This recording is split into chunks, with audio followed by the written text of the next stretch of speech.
हाम्रो चस्माहरूको power plus र minus किन र कसरी हुन्छ यो कुरा बुझौँ है त नाउ।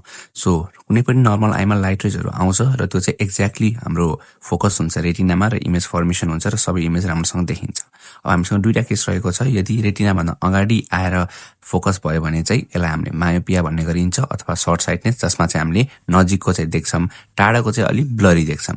त्यसैगरी अर्को केस हुन्छ यदि रेटिनाभन्दा पछाडि गएर चाहिँ फोकस भयो भने चाहिँ त्यसलाई चाहिँ हामीले हाइपरमेट्रोपिया अथवा लङ साइटनेस भन्ने गरिन्छ। यसमा चाहिँ हामीले नजिकको अलि ब्लरी देख्छौँ, टाढाको चाहिँ क्लियरली देख्छौँ है।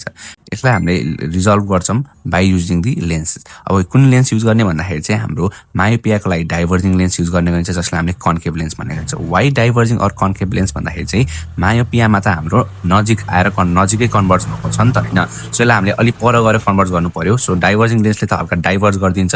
सो त्यो फोकसलाई अलिक पछाडि गएर सिफ्ट गरिदिन्छ होइन, अलिक पछि गएर चाहिँ यो कन्भर्ट हुन्छ नि त त्यहाँ गएर। सो फोकस चाहिँ हाम्रो ट्याक्क रेटिनामा गएर आउँछ। सो यसरी हाम्रो इमेज फर्मेसन हुन्छ। हाइपरमेट्रोपियामा त पछाडि गइदिएको छ होइन, धेरै ढिलो हाम्रो कन्भर्ज भएको छ। यसलाई चाहिँ हामीले अलि अगाडि नै कन्भर्ज गराउनु पर्यो। That's why we use the converging lens or the convex lens है त। सो नाउ अब यसरी यो हाम्रो उस हुन्थ्यो भने अब यो लेन्स युज गरेपछि अलि नजिक आएर चाहिँ हाम्रो कन्भर्ज भइदिन्छ र फोकस चाहिँ टक्क रेटिनामा आउँछ र हाम्रो उस हुन्छ।